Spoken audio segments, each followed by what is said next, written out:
I'm proud to say that I am country music. They've made a home for me there. I'm not the country music, but I belong to it, and as long as they'll let me be there, that's where I'll be.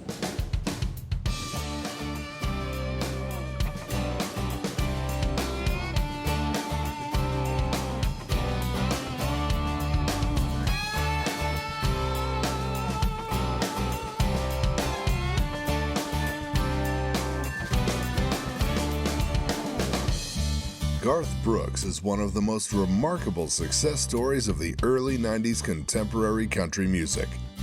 His charismatic, grounded voice, filled with genuine, solid feeling, is what turns his stage performance into a captivating, immersive show for the people, about the people.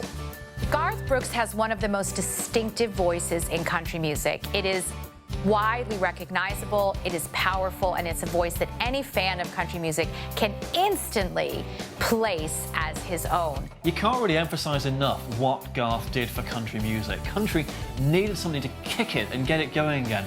And then Garth Brooks came along and was bringing electronic influences and bringing a louder show. And suddenly, country was really energized again and started to go places. Having sold more than 100 million albums since 1989, he quickly became the best-selling solo artist in history, and by 1992, Brooks was a household name, inspiring a new breed of straight-talking country music heroes. It's got a lot more of appeal than I thought it did. Not Garth Brooks music as much, but country music. And as long as we don't pigeonhole it, and just make it real music that speaks from the heart, then I think you're going to cross a lot of boundaries with it. Join us as we look back on how one man changed the entire landscape of country music.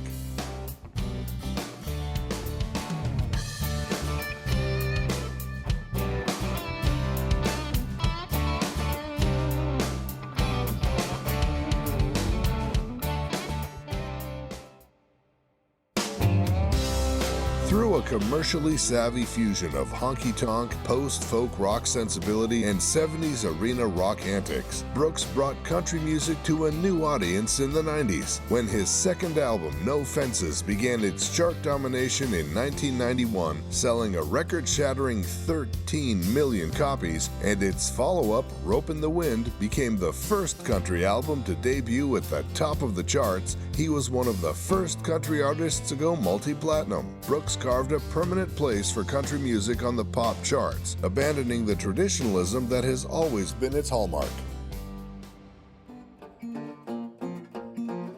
Troil Garth Brooks was born February 7, 1962, in Tulsa, Oklahoma. His mother, Colleen, was a country singer herself before marrying his father, a working-class draftsman. She recorded a handful of records for Capitol in the mid-1950s, but never quite reached any chart success.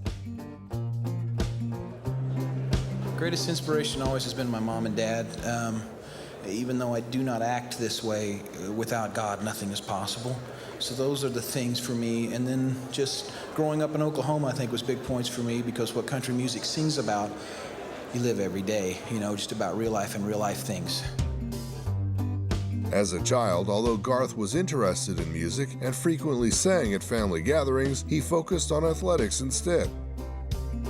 Garth Brooks was very athletic in high school. He played baseball, he played football, and he even did javelin and track and field. He received a scholarship at Oklahoma State University as a javelin tosser, but he dropped the sport during his collegiate career. Brooks began singing in local Oklahoma clubs, often with lead guitarist Ty England. So while Garth was in college, he would go out to some of the Oklahoma bars and he would play his guitar and sing. And then in 1985, an entertainment attorney came by and listened to him sing some music and took his demo tapes around. And at that point, Garth realized that he did want to pursue music as a career, and he eventually made his way to Nashville. In 1985, he went to Nashville, hoping to be discovered by a record label. He quickly returned to Oklahoma, frustrated with the industry, his prospects, and naive dreams, but found comfort to perform in Oklahoma clubs. In 1986, Garth Brooks married his college girlfriend, Sandy Mall. Garth Brooks married his childhood sweetheart, Sandy. They had 3 daughters in quick succession, and they lived in Oklahoma together, raising their kids on the country. There's a lot of stories about how Garth met his wife, Sandy. He was a bouncer at the time in a bar, and, you know, legend has it that he broke up a fight and somebody was going to hit Sandy and he protected her. But the real story is that he was actually called to the women's bathroom because Sandy had put her fist in a wall during some kind of bust-up, and he had to help her, and that's how they met. So clearly he married a very feisty young woman at the time. Sandy is not much of a part in the business life. Because I can't put that on her. I can't expect her, so she listens, and I just talk. And she gives me what she thinks, but it's unfair for me to put that pressure on her. So she's more of just someone that I can vent to, yell at, and scream with and stuff, and she'll scream back, and she knows it's not her that I'm screaming at. So that's a tough gig. I wouldn't want it, and she does it very well. The couple moved to Nashville in 1987, this time with a better idea of how the music industry operated. Brooks began making connections with songwriters and producers, and he sang on a lot of songwriters' demo tapes. Anybody that wants to be a country singer has to come through Nashville. You don't have to always live in Nashville once you've become a successful country singer, but it's almost impossible to do it without living here at some point. I get asked all the time by aspiring artists, should I move to Nashville? And some people, well, George Strait never moved to Nashville, you know. It can happen and does happen outside of Nashville. But my personal philosophy is if you want to hunt tigers, you go to the jungle. And this is the jungle. And I think in particular, that's true if you're a writer.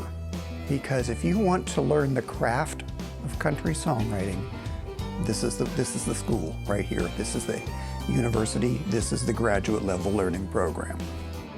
As far as what Nashville does for an artist, you know, Nashville is where the talent is centralized. You've got more, especially if you're into country, you've got more songwriters here than you've got anywhere else. The record labels are here, the producers are here, the other singers are here, the whole industry is here. And so if you want to start meeting the people that you need to know to put together a successful team to make you the kind of star that you want to be, you got to be in Nashville. Although he had made several connections within the industry and had a powerful management team, every label in town was refusing to sign him. In 1988, 6 weeks after Capitol Records passed on his demo, one of the label's executives saw Brooks sing at a local club. Impressed with the performance, the executive convinced the label to sign Garth. He then recorded his first album with the producer Alan Reynolds at the end of 1988. The album was an instant success, with its first single, Much Too Young to Feel This Damn Old, climbing into the country top 10. Garth's debut was a success, crossing over into the pop album charts, and within a year, Brooks towered above the best-selling artists such as Travis Tritt and Alan Jackson with his blowing, widespread success. It was followed by his first country #1, If Tomorrow Never Comes. If Tomorrow Never Comes is such a sentimental song, and the video matches that mood perfectly. Lots of vintage video in there, old clips, along with Garth singing as well. It's a beautiful song, and the video fits the mood ideally. If Tomorrow Never Comes is a very personal video for Garth Brooks, not the least of which because you see his beautiful wife Sandy in a wedding dress at one stage during the video. I think that the song really kind of represents, the video and the song really represent what Garth Brooks is all about, which is about family values, and good old-fashioned country songs. And I think this video really kind of puts that message across. You see Garth sitting by himself, strumming on his guitar, and it's very much a solitary Garth, but he's clearly thinking about the people he loves the most. And if my time on earth were through, she must face this world without me. Is the love I gave her in the past gonna be enough to last if tomorrow never comes? The song found a new life when Ronan Keating from the UK released it as a solo track with a similarly slow video, actually. There was this very long period of him falling in front of a car that seemed to take like 2 verses or something. Very strange. I hope Garth liked it. Not Counting You reaching number 2, and then The Dance put him at number 1 again. This song's theme of people dying while doing something they believe in resonated strongly. Together with a popular music video directed by John Lloyd Miller, gave Brooks his first push towards a broader audience.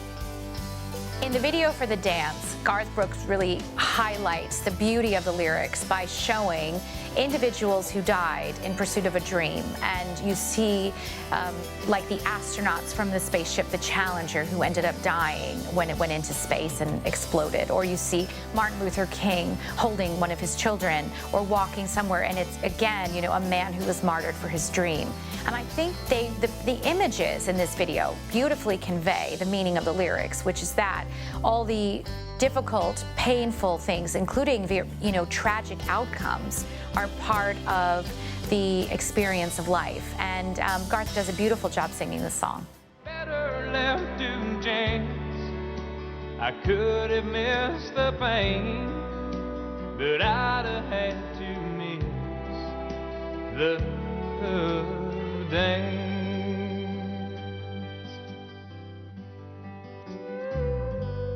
Holding you. The Dance is a very poignant video because, as well as having Garth in it, it's got lots of historical clips. You see Martin Luther King in there, JFK, and it's all about the conversation you have and the routes you take, and if you're able to look back and do things differently, how would it be? And he centers it all around the dance in this beautiful setting, this brilliantly written song. It's a really special one, and he calls it his most important song, and you can see why. The number one rule in music is if you're worried about people not going to like something, don't stick your heart out there and let them tear it up. But these are things that you got to do. So this song means a lot to me. I don't know how to say it any other way than that. His first album was a success, establishing several signature songs, but it was his second album, No Fences, that turned him into a superstar. So in 1990, his second album came out, No Fences. Huge hit. Spent 23 weeks at number 1 on the country music chart. No Fences was released in the fall of 1990, spent 23 weeks as number 1 on the Billboard Country Music Chart. The album also reached number 3 on the pop chart and eventually became Brooks's highest-selling album, with domestic shipments of 17 million. It contained what would become Brooks's blue-collar anthem, Friends in Low Places, as well as 2 other Brooks classics, the dramatic and much debated The Thunder Rolls and the philosophically ironic Unanswered Prayer. The video for Friends in Low Places was not very sympathetically received by country music television and the Nashville network because of its graphic depiction of domestic violence. But VH1 supported Brooks, heightening his crossover appeal to top audiences. Garth Brooks represents kind of the working man in country music. You know, his very famous song, Friends in Low Places, is all about the fact that his friends are not, you know, presidents, corporate CEOs. His friends are, you know, the people out there who aren't doing those kinds of jobs. And it was kind of a celebration of what we call the blue-collar worker. And it's a fantastic song, and it really resonates with a lot of people, and I think that's part of who Garth Brooks is. Well, I'll be as high as that ivory tower that you're living on. Now I got friends in low places where the whiskey drowns and the beer chases my blues away. There's a brilliant moment in Nashville where Justin Timberlake, of all people, is doing a world tour, is on stage with a guitar and starts playing the opening notes of Friends in Low Places. And you hear those notes, just 4 notes, and immediately everyone knew what song it was. And Justin sang the first verse of Friends in Low Places and stopped and basically said, if you're going to sing that song in Nashville, there's only one way to do it right. And who should come on stage but only Garth Brooks himself, in this massive coat. It looks like he's been just doing the garden or something like that, and he's popped in to sing the song. And he and Justin Timberlake sing all 3 verses of Friends in Low Places, which is a really rare thing because you don't often get to hear the 3rd verse. And you've got Justin, who's a bit of a musical legend in his own way. You've got Garth Brooks. You're in Nashville, the home of country music. The crowd just can't believe it. And Justin is just grinning from ear to ear the whole way through. It's a beautiful moment.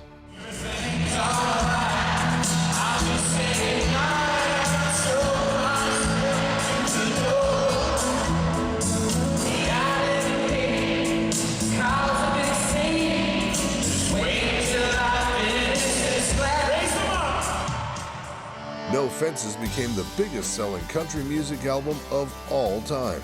It spent 23 weeks at the top of the country charts and sold 700,000 copies within the first 10 days of its release. Throughout 1990 and 1991, Brooks had a string of #1 country hits from the album, including Unanswered Prayers, Two of a Kind, Working on a Full House, and The Thunder Rolls. Garth's done so many songs that are known around the globe, Two Pina Coladas, The Dance, If Tomorrow Never Comes, there's a whole list of them. But one really interesting one was The Thunder Rolls, which talks about and alludes to domestic abuse and revenge and things like that. And when it was released, it actually got banned. The video got banned from certain TV channels in different places, and Garth spoke to a lot of victim support groups, and the feedback generally was, we're really glad you're talking about this stuff, we're really glad you're bringing it out to the fore. And even if it might not be relaxing, entertaining to watch on TV, Garth was really keen that it should be spoken about. By 1993, No Fences would sell over 10 million copies. His concerts peaked with the album sales, and by the end of 1990, Brooks was selling out and putting on stadium-sized shows that resembled 70s rock extravaganzas. Well, for a year and a half, we've been in preparation on building the stage, building the light rig, to adjust and adapt to the big arenas in the North America, and then go to the smaller places throughout Europe. That some places you don't play that are arenas. Some of them are bicycle tracks. Some of them are, little theaters. So it's a different configuration each night. So just a lot of planning on trying to make everything very adaptable and very flexible. That's the key word, to go out there for 3 years and not kill each other. Brooks was influenced by the 1970s era rock of Billy Joel, Bruce Springsteen, and by the operatic shows of classic bands like Queen and Kiss. If you saw the clips of Billy Joel and you ever saw our show, you'd see the ripoff from 20 years ago. I mean, the water throwing the stuff and just getting into it and doing what Billy does. All our stages have been built after his Live in Long Island concert. The one that played to the back of the people even had a piano coming out of the back of it, which our current tour had that as well. So he's a big influence for us. When you look at Garth Brooks' influences, it explains quite a lot about his music, because a lot of the guys that he kind of listened to and wanted to sound like and was inspired by weren't actually country artists. When you got people like James Taylor and Billy Joel and so on, you can see this kind of singer-songwriter rock thing going on in there, which explains the sound of his music. My favorite performer? That's a great question. I got a list of them, but I don't know if I could pick my very favorite one. The one that just glues me to the television for me was Freddie Mercury. When I see all the old footage of him, he just killed me. That's probably if I had to pick. But then you got groups like Kiss that, to me, realized that visual was what people were actually showing up for more than sound, even. So that was a big influence on our show as well. His concerts reflected his musical influences when he would often captivate his fans using a cordless headset microphone so he could run around his large stage. Garth Brooks is the greatest showman that country music has ever seen, if not perhaps one of the greatest showmen in music history. He was the first country music singer to take elements of rock shows and incorporate them into country music. So, for example, laser lights, flying above the stage, massive production elements. He brought those into the country music scene, and he was the first guy to do it. People I know who've seen him in concert says that his energy is unbelievable. He's running back and forth across the stage. Very famously, at one point, he jumps on a rope and swings out over the audience. He's climbing up equipment. I mean, this man knows no limits when he gets out in front of an audience. Garth has said himself that his goal during a concert is to make eye contact with every single person there, or as many as he can, in order to thank them for giving me the best job in the world. You, more than anybody, being a country person, probably have an appreciation for your fans. Don't you think country music probably understands that even better than most other disciplines?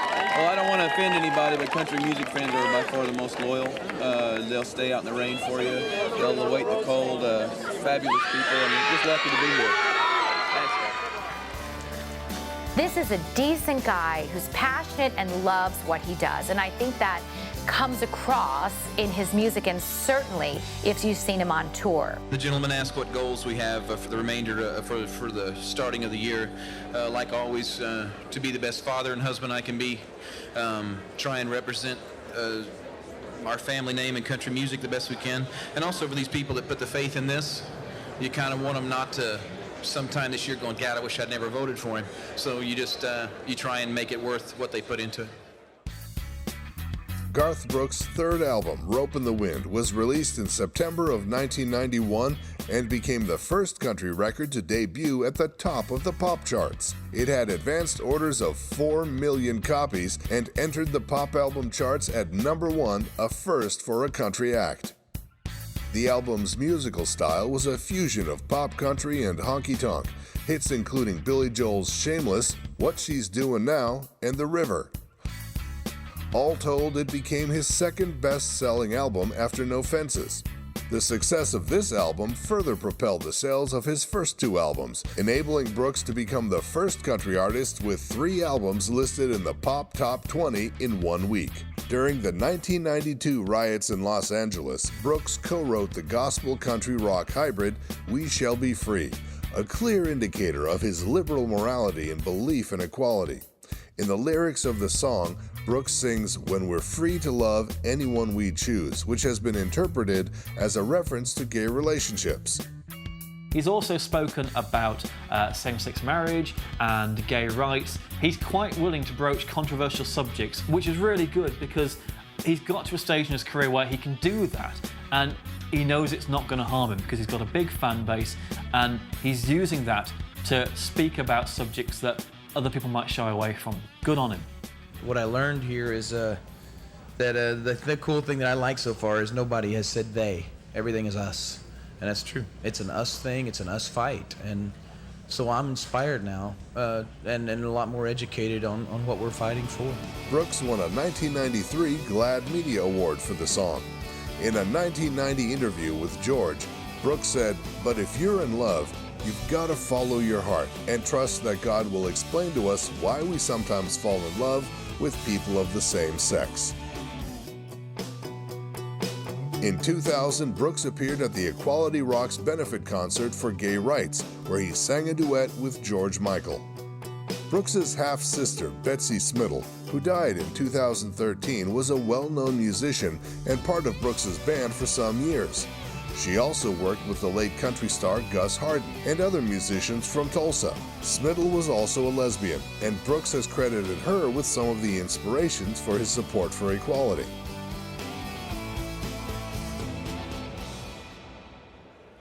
I can't tell you yet when we're expecting new music, but yeah, we're in the studio Friday. We'll fly to take the red eye tonight to be back in the studio in the morning, so we're right in the middle of it. Hoping to deliver something as no later than fall of this year. We Shall Be Free became the first single off his 4th album, The Chase. It only reached number 12 on the country chart, his first song in 3 years to fail to make the top 10. Still, the song was often received with standing ovation when he performed in concert, and went to number 22 in the Christian charts following a marketing deal with Rick Hendricks Company, and earned Brooks a 1993 GLAAD Media Award. Following We Shall Be Free, the next single released would be Somewhere Other Than the Night, which peaked at number 1 in late 1992. Learning to Live Again, a #2 hit in 1993. The final single off The Chase would be 1993's That Summer, which would go on to be the most successful single from the album, reaching #1 in July 1993. It is also one of Brooks's most recognizable songs. By the end of 1991, Brooks had become a genuine popular music phenomenon. Even his 1992 Christmas album, Beyond the Season, went multi-platinum, and there were no signs of his momentum slowing down. Can competition be healthy? Oh man, if we don't have competition, nothing is healthy. I mean, that's anytime there's a monopoly on something, it's not as good as it could be. So no, competition's what it's all about, and we sit there and we duke it out and we fight, but we do it for the music's sake. And then on nights like this, we drop the gloves, come in and hug each other and respect each other for what they've done. In the fall of 1992, a backlash occurred, beginning with the release of We Shall Be Free, the first single from his fourth album. Featuring a strong gospel underpinning, the single stalled at #12, and many radio stations refused to play it. It was indicative of the eclectic nature of his forthcoming album, The Chase, which pushed the boundaries of contemporary country. The Chase debuted at #1 upon its October 1992 release, and by the end of the year it sold over 5 million copies. Still, that number was half the size of the figures for his two previous albums, and there was speculation in the media that Brooks's career had already peaked. Sensing that he was in danger of losing his core audience, Brooks returned to straight country with 1993's In Pieces. In 1993, he had his fifth studio album, In Pieces, but this met with a lot of controversy because Garth was criticizing music stores that also sold used CDs. The used CDs didn't give him as many royalty payments, so he persuaded Capitol Records to not ship his CD to stores that sold used CDs. Well, this resulted in a lot of lawsuits, antitrust lawsuits, and eventually Capitol Records, of course, had to ship In Pieces to all stores all over the globe. The CD was a very big success. It sold 10 million copies worldwide, but some fans were upset because there was a delay with all of those lawsuits and they couldn't get their hands on the CD right away. Despite the delay in shipping the album to certain stores, In Pieces was another instant #1 success, selling a total of about 10 million copies worldwide. Yes, sir. People's Choice, what is it, I mean, how do you rate each one? I mean, do you rate each one, or do they just take equal space in the shelves? Well, they all mean something for sure. Never take one of them for granted, and I don't know, each one of them feels as good as the other one does, so they're all special. Some of his fans were upset, however, that the album was not released simultaneously around the world. In the United Kingdom, one of Brooks's most committed fan bases outside of the United States, country music disc jockeys such as Martin Campbell and John Wellington noted that many fans were buying the album on import. This made it the first album to debut in the top 10 of the UK country album charts before its official release date. Once officially released there, in 1994, the album reached the top spot on the UK country chart and #2 on the UK pop albums chart. That same year, The Red Strokes became Brooks's first single to make the pop top 40 in the UK. To support the album, Brooks embarked on a 1994 UK tour, selling out venues such as Birmingham's National Exhibition Centre and London's Wembley Arena. He opened the London radio station Country 103.5 and made a number of general television and radio appearances where he was often mocked by the presenters. On ITV's regional news show, London Tonight, Brooks was described as a top-selling, rootin', tootin', cotton-pickin' country and western star, yeehaw. The nationwide Big Breakfast show's presenters Chris Evans and Paula Yates commented that he's selling more records than anyone in the world, but none of us have ever heard of him. Yates then told Brooks that country singers always seem to be weeping over the dead dog and things, and also remarked, "I thought you'd come here and twiddle your pistol around and be impressed." Although Brooks remained polite, he did observe that Yates was obviously unfamiliar with modern country music. Scores of Brooks fans later wrote to complain about his treatment on the show. Sometime after this, Dwight Yoakam appeared on the same show, and after Yates told him, "You seem different from other country singers we've had on the show," Yoakam replied, "What, all two of us?" Garth certainly didn't have it easy in the UK. He was mocked by a lot of DJs. They were telling him, you know, fans are just buying your album on import and everything else. You know, country music isn't the biggest thing in the UK music industry. His fans were very, very supportive, and they started writing into the show saying, why are you treating him like this? Even fellow country music star Dwight Yoakam supported him and, you know, walked off one of the shows when people were abusing him. You know, you don't have to love country music, but you do have to respect people that are in the country music industry. As a British radio presenter, it's a little embarrassing to look back on Garth's time over here in the UK. He came over to do a promotional tour quite a few years ago now, and it didn't go well. We didn't treat him particularly well. Country was kind of still a bit of novelty in the UK at the time, and Garth, to be fair to him, was extremely polite, dealt with every issue very well. Despite the disdain of the British media, Brooks's overall popularity in the country was evident. With a top disc jockey Nick Barraclaw referring to Brooks as Garth Vader for his invasion of the charts and his success in the country genre.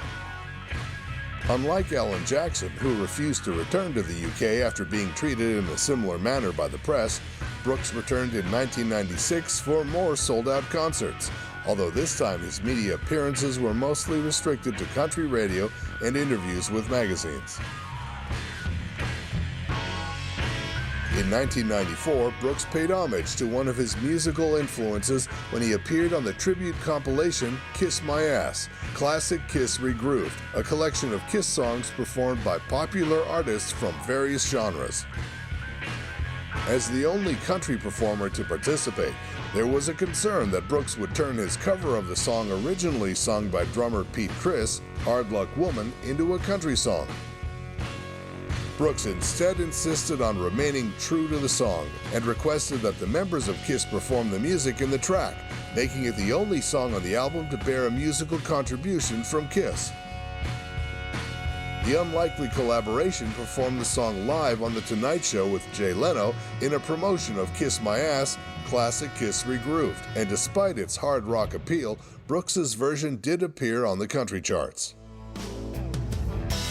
In November 1995, Brooks released Fresh Horses, his first album of new material in 2 years. So in 1995, Garth Brooks had a new album, Fresh Horses. It didn't do as well as his prior album. It sold 3 million, but it plateaued right at about quadruple platinum. So for him, this was not as good as his prior 2 albums. Well, I mean, we're in the middle of it. It's by far the toughest it's ever been in making an album. We've been working on the album now for 6 months and have 2 things. Just too many, not, you know, the statement isn't too many artists. There's just too many artists out there for the songwriters that are out there. So songs are harder and harder to come by. So everything's a lot harder now. The album's lead single, She's Every Woman, peaked at #1 on the Billboard Country chart. However, its follow-up single, The Fever, a cover of an Aerosmith song, only peaked at number 23, becoming Brooks's first released country single not to chart on the top 10. I think you can never fool yourself and say just because Garth Brooks is singing it that it's going to sell. I think when you do that, you're in trouble. So you got to do everything for the song's sake. It's still #1, you know, way ahead of the lights, way ahead of the smoke, way ahead of these things. The song is the root, you know, from which we grow from. So that's most important.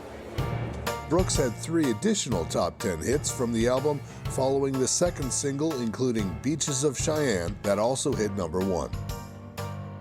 Sevens was Brooks's 7th studio album, which he released in 1997. Originally, it was scheduled to be released in August 1997 when he would promote it with a concert in Central Park. Plans went awry when Capitol Records experienced a huge management shakeup, leaving many of his contracts at the label out in the cold. So in 1997, Garth Brooks was releasing his 7th album called Sevens. And he was super excited because it was supposed to come out in August, and he was going to promote it with a big, huge concert in Central Park in New York City. Well, there was a management shakeup in Capitol Records. So many things were happening, everyone was shuffling around the jobs, and the album just kind of got left to the side. So it wasn't released until November 1997, but the good news is it was a great success and sold 10 million albums. The album was then released in November 1997 and debuted at #1 on both the Top Country Albums and Billboard 200 album charts in the United States, and later became his 4th album to reach a sale of 10 million copies. Same thing I did for 96 and 95. It's, I saw an article in Nashville paper blaming country radio for what's going on in country music right now, but to tell you the truth, it all starts with the industry. It all starts with the music, and we got to dig, we got to find, we got to bring it inside ourselves to write that stuff. It's got to be sincere, and if it's honest, we're going to take care of ourselves. If it's out there just to make money, watch for a huge decline if that's the only reason why we're in it. Although the album included a recording of the duet In Another's Eyes, which reached #2 on the country charts with friend and popular country singer Trisha Yearwood, the first single from the album was Long Neck Bottle, performed with special guest and songwriter Steve Werner, which reached #1 on the country charts. The song became the second #1 country song to include Werner's signature, scatting. Werner previously reached #1 with I Got Dreams, which was the first ever #1 country song to include scatting. We're very fortunate that this is our 7th year for this, and the album Sevens is out. It was just a big coincidence, so it's very nice, and I never could have planned it. And that's sometimes how the best things are, I think, in anybody's life, is how that is when you can't plan it and it happens. So this is we feel very fortunate for this. The album spawned 2 additional #1 hits between 1997 and 1998, 2 Pina Coladas and To Make You Feel My Love, which also was a top 10 hit on the Hot Adult Contemporary Tracks chart and was released on the soundtrack to the movie Hope Floats. Gentlemen ask what goals we have for the remainder, for the starting of the year. Like always, to be the best father and husband I can be. Try and represent our family name in country music the best we can. And also for these people that put the faith in this, you kind of want them not to sometime this year going, God, I wish I'd never voted for him. So you just, you try and make it worth what they put into it. 1998 saw the release of the first installment of the limited series 1998 album, a 6-disc box set containing reissues of the first 6 studio releases in the Garth Brooks catalog. Each of the reissued compact discs included a bonus track not available on the original release. The live album is coming, thank God, quite well, and we established the multi-cut with the hits with 16 tracks. There's a chance for possibly up to 22, 24 track live album to hit within about 8 months of what's coming, but there's something coming in between here and there that's real big for us. We're extremely excited. Brooks's first live album, Double Live, was also released in 1998. Recorded at various shows over the course of his 1998 world tour, as opposed to being a document of one show, the album contained material released to a limited series box set, as well as new material not previously released elsewhere, Tearing It Up and Burning It Down, and Wild as the Wind featuring Trisha Yearwood. Next single will probably be the Trisha Yearwood duet, Wild as the Wind, off the album. And then after that, probably in the summer, while we're waiting for whatever's next in our line, I would love to go back to Sevens. I think there's 2 or 3 songs still left on Sevens. In fact, we've shot videos for 2 songs on Sevens that haven't been singles yet. One of them is called I Don't Have to Wonder, so I don't know if that will be a single. But the other obvious choices are Do What You Gotta Do and Cowboy Cadillac. And along with my favorite song on the album, other than Bellawood, which is a weird thing called How You Ever Gonna Know, which I love how it jumps in the album. Well, the rumor that the next project of ours is a live album, I don't think it's going to happen. The live album, we recorded every night of the live show. We've got 120 shows in the can so far. So the live album is turning out very nicer quality than I thought it would be as far as the recording of it. So I think we're going to do an entire live album, but it won't be the next piece of ours. Good Lord willing, if we can get the songs, then we'll have a new album out sometime around the rumored time of the HBO Live Central Park thing. So we'll see. Parallel to his music success, Garth Brooks's charitable inclination strengthened his fans' appreciation of him. He fundraised for a wide variety of charities, including kids' foundations and famine, It's a wonderful charity. I'm very lucky to be part of it. In 2 years, they've raised over $12 million for the kids, which all that money goes to the kids. So to not play baseball this spring would seriously injure the thing. But I do music. I do father first, then I do music, and then anything after that. So it's going to be a tough call. We'll see. Cincinnati has been very gracious to me. They've been very sweet with their offers, and it's in that third league that I haven't been to yet, so we can recruit more players for the charity. So we'll see. It would be a dream for me to get to play, but we'll see. Are you talking about the charity? It's called Touch 'Em All Foundation, and it's simply this. It's take any baseball player, for example, one of the guys we got signed up for, Tony Gwynn or Walker or Ken Griffey Jr. Those guys hit a home run, they'll pay $1,000 to the foundation. We'll get a corporate sponsor to pay $1,000, and then we're going to go for Touch 'Em All Teammates, which is all the celebrities, movies, music, and other sports, to also go $1,000, and then that's $3,000 per home run now these guys hit. And the coolest thing about this charity is 100% of the money, 100% of it goes to the kids. We'll find some other way to fund the actual accounting. Merrill Lynch and Arthur Anderson have been very sweet to us to come in and help us with the investment planning and the accounting. And hopefully we'll launch something that is going to start everything for us. The pitchers got mad when they were out of it, so they came in, gave us $100 a strikeout, and the first 3 pitchers we signed were Roger Clemens, Kevin Brown, and Andy Ashby. So we're off to a real good start there as well. On the 25th of January 2008, Garth announced he would perform a charity concert at the Staples Center for the victims of the California wildfires. On December 1st, tickets went on sale and sold out within minutes, prompting them to announce 3 more shows.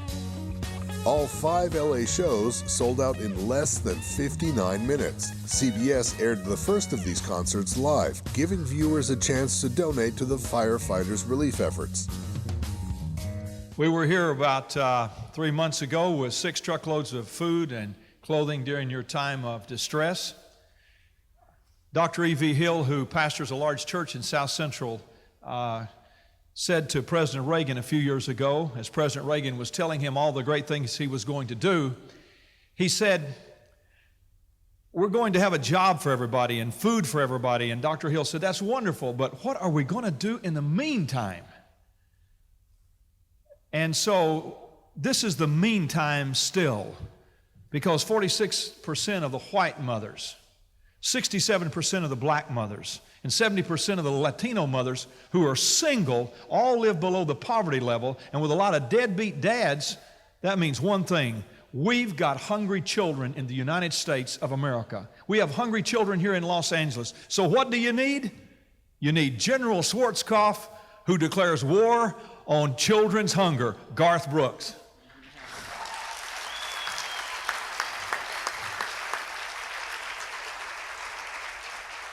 I don't know, I really don't know where Garth Brooks came up with one of the greatest ideas in the world. You see, hunger never takes a vacation. Children are hungry every day of the year, so Garth Brooks said, we're not going to let Christmas take a vacation and only celebrate it one day a year. We're going to have the Christmas spirit every day of the year, and with what he's doing with Beyond the Season, we're going to see Christmas every day of the year, which says we're going to feed America's hungry children. So while the government is talking about doing it next year, General Garth Brooks is doing it right now. We thank him and we love him. In 2005, Brooks was involved in a widely publicized lawsuit after making a $500,000 donation to Integris Canadian Valley Regional Hospital in Yukon, Oklahoma. According to Brooks, the hospital promised to name a new women's health center after his mother, Colleen Brooks, who died of cancer in 1999. The hospital later decided not to build the new facility, took the position that its naming commitment was non-binding, and refused to return the donation. On January 24, 2012, an Oklahoma State Court jury in Claremont found in favor of Brooks, ordering the hospital to pay $500,000 for the original donation and an additional $500,000 in punitive damages. Brooks later became fascinated with film, specifically starring in The Lamb, a thriller about a conflicted, tortured rock star called Chris Gaines. He was determined to win the role, and he did after extensive lobbying. Yeah, well, I'm not going to do movies. I never was a plan to do movies. It was a plan to make them. So I can stay at home with the kids while the people that I love and trust do the amount of the work, like Lisa does most of the work. Our announcement comes in about 10 days of our first movie. It is not The Lamb. The Lamb is not prepared yet. And The Lamb is still Paramount's baby. And if Paramount says we're going forward with this and the script is now greenlit, and if they're crazy enough to let me do the soundtrack, I'll go back in and do it, even though it was the hardest thing I've ever done was the Chris Gaines project, but it was a lot of fun. But I would be proud to do that again and finish what I started with that. During pre-production, Brooks decided the best way to prep for the role was to become Chris Gaines. He invented a brooding, leather-clad image and filled in holes in Gaines' backstory by inventing biographies and a musical history. The most important piece in the puzzle was a collection of Gaines' greatest hits, since it would prime audiences for the big-budget spectacular of The Lamb, scheduled for late 2000. So Brooks jumped the gun, recorded a set of 13 songs as Chris Gaines. I can talk about no album projects at this point. The Lamb will be probably the earliest, but since that's going to be such a screwy thing with me playing another character on CD, it's going to have to be handled extremely delicately so we can get the right information out, because we don't want to mislead anybody. But it is going to be a pop effort that is totally acting. I am not going pop at all.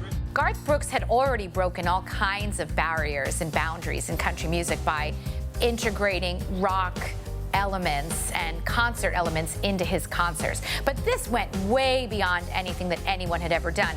Actually relaunching themselves as a different singer with a different name in a different genre, absolutely insane. At the time, though, Garth Brooks was such a big seller for the record label that they would have done nearly anything he asked for, including such an insane, ridiculous thing. Now, as a pop singer, he wasn't that bad. In fact, some of the songs did okay. The problem was nobody could understand what it was he was doing. I mean, this wasn't Michael Jordan deciding he wanted to be a baseball player. This was a guy who was one of the most beloved figures in country music, not only trying to cross over to pop, but changing his name and changing the way he looked. It was crazy. You know, Chris Gaines had eyeliner, he had this hair kind of combed over. It looked nothing like Garth Brooks. It sounded crazy, and nobody bought it. Brooks's new persona was revealed to the public just as the Chris Gaines' album was about to hit stores. Since the story behind The Lamb was only known to music insiders and fans who religiously followed the trades, Brooks's sudden re-emergence as a thinned-down, soul-patched, shaggy-haired, soulful pop crooner was bizarre to almost every observer. He became Chris Gaines, this kind of alter ego, and there was a Chris Gaines album and a VH1 TV show kind of all about Chris Gaines. I could kind of see what Garth was trying to do, take a different angle, maybe do some things he couldn't do as Garth. Thing is, he's got that many fans that just love Garth Brooks. He doesn't need to be anyone else. And not surprisingly, it wasn't massively successful. There was a massive PR campaign to shed light on Chris Gaines, complete with a TV special, but the details were so complex that it couldn't be explained easily. The release of In the Life of Chris Gaines at the end of September 1999 was a major commercial disappointment, with stores offering heavy discounts on the record in hopes of clearing out unsold stock in time for Christmas. Fan bewilderment over the Gaines project also affected sales of Brooks' second holiday record, Garth Brooks and the Magic of Christmas, a traditional pop-styled outing that appeared just 2 months later. In fact, it was such an unmitigated disaster that we didn't really hear from Garth Brooks until nearly a decade later. He seemed to need some time to go back and spend time with his family, but also lick his wounds because he's had such a very public failure. Brooks kept a low profile through most of 2000 when the disastrous marketplace showing of the Chris Gaines album scuttled plans for The Lamb, which was shelved. His personal life was also in turmoil as he and his wife announced their divorce in October 2000. By the time the divorce was finalized the following year, Brooks was on his way to retirement, choosing to retreat from music and concentrate on fatherhood. He announced that his next album, Scarecrow, would be his last. And it was released to appropriate fanfare that November, debuting at #1 on the Billboard pop and country charts, but failing to generate a single hit bigger than Wrapped Up in You, which peaked at #5. Garth Brooks' career was huge. He was traveling, he was touring around the world. He was missing his family, so he was having this great success, but he has 3 daughters at home, and he's thinking, wait a minute, I'm missing their entire life. So in October 2000, he said he was going to retire from the road and retire from the music industry until his last daughter graduated from high school. Brooks eased into retirement after releasing Scarecrow, spending the next few years quietly and not resurfacing in the public eye until a busy 2006. Towards the end of that year, he married country singer Trisha Yearwood on December 10th. But prior to that, he struck a deal with Walmart to become the exclusive retailer for his back catalog. The first release under this deal was a new box set called the Limited Series that collected all the albums he released after his first box set called the Limited Series. This second Limited Series was released in 2005 and included a new disc of outtakes called The Lost Sessions, which featured a duet with Yearwood called Love Will Always Win. The song climbed to 23 on the country charts in 2006. A modest placing that was nevertheless his biggest hit since Wrapped Up in You. Garth Brooks' marriage to Trisha Yearwood is a very solid one. He did a sit-down with Ellen DeGeneres not long after they were married, where he said, I never knew it could be like this. They are happy together, and as she has, her own career has flourished, she has several cookbooks, she has all kinds of projects going on, he has managed to adapt into that with her. They're very solid, they're very happy, and they're a very powerful combination. For the next 8 years that followed, Brooks continued to perform sporadically, including a run of weekends on the Las Vegas Strip, but did not record any new material. So Garth Brooks stayed in retirement until about 2005. He came out of retirement to do some charity performances. But then in 2009, he decided to do a residency in Las Vegas at the Wynn Hotel, which continued all the way through 2012. So he was semi-retired. I announced my retirement 6 weeks or 8 weeks ago. I have 1 year left because of the merger with my label pushed everything back 1 year. So I have 1 album left to deliver. And then at the end of the year, I'm going to have something for the people to tell them thank you for that will complete our circle. And I'm excited about that. In 2013, he began to ease into his comeback, first releasing a box set of covers called Blame It All on My Roots for that year's holiday season. This was exciting. In July 2014, Garth Brooks held a press conference and said, I'm back. He signed with Sony Music Nashville. And I think what was great is that the fans hadn't seen him on a world tour in over a decade. So his tickets sold out in a matter of minutes in just a couple days later because fans were so eager to see him back. As he was promoting the set, Brooks revealed that he would be going on a world tour the following year. So Garth's been doing his weekends in Vegas for some time, and we hear there's going to be a big announcement, a big press conference, and it's the news everyone was waiting for. There's a new album coming, there's a new tour coming, there's going to be a back catalogue released digitally, everything the Garth fans wanted to hear. The album was Man Against Machine, which, I mean, it was a big success, you know, looking at the sales numbers and so on. Not as big as some of Garth's stuff from the past, but still a big success. And then this tour was announced, and the tickets just sold out in seconds, and Garth kept adding more and more dates. Like in Dallas, there was something like 10 dates in the end, or something crazy like that, and everyone kept selling out. And then news of international dates as well, and Ireland was on the menu. Now, Ireland loves country music. Garth loves Ireland. The UK, he's had a bit of a bad experience with in the past, so the UK was left off the list.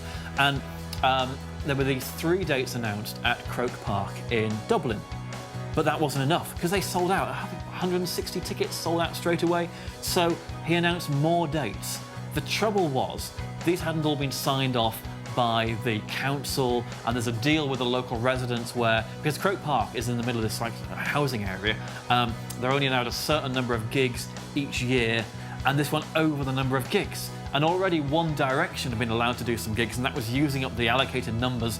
So there was this toing and froing and umming and ahhing, and the council were looking into it and so on. And the news came back to Garth, you can do 2 gigs, but you can't do all 5. And Garth threw his toys out the pram and said, it's all or nothing. And word came back, okay, well, you can do 5 gigs, but only over 3 days. So you have to do some matinee ones in the afternoon and then the evening ones. And Garth was like, nope, it's not happening. And it didn't happen. And this is after 400,000 people had bought tickets, and people had booked hotels, and they'd booked flights from different parts of Europe, and the whole thing stopped. a lot of very unhappy fans. Prior to the tour's summer launch, Brooks announced that he had signed to Sony Music Nashville and would be releasing his 9th studio album in November, with another to follow in 2015. Man Against Machine was preceded by the single People Loving People, which peaked at 25 on Billboard's country charts and coincided with the first ever digital release of Brooks's back catalog. Governed by an unfaltering motivation yet heartfelt modesty, Garth Brooks has not only become a country music legend, but he is currently one of the biggest names in music entertainment. In terms of Garth Brooks' legacy, he's actually not done yet. You know, not that long ago, he decided to kind of get out there and start singing again. And his fans, who, by the way, are some of the most loyal and passionate fans in the world, have immediately started buying out all tickets and all performances that he announced. In his record-shattering career, Garth Brooks has sold over 150 million albums and dominated the charts with numerous #1 singles. Thank God we've been invited to play at a number of cities that would take that long to get there. So as long as the people keep showing up and getting the tickets, then we're going to keep showing up and playing our music as long as we can. Garth Brooks fans are never going to desert him. He has an incredibly passionate group of people who will support whatever he tries to do. And the fact that he's come out singing again, he's kind of resurrecting his career a little bit, has brought nothing but rapturous joy from the people that love him and love his music.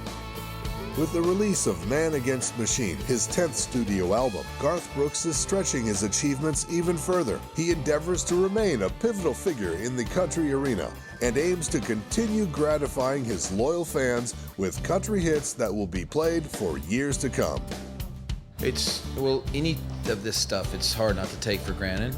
But truly, if you ever start complaining, just look in the mirror and see what God and the people have granted you. It's kind of stupid to complain. I mean, what can you complain about? You know, you've got it made when you're bitching about the good things. You know, so it's hard to take it. You do take it for granted.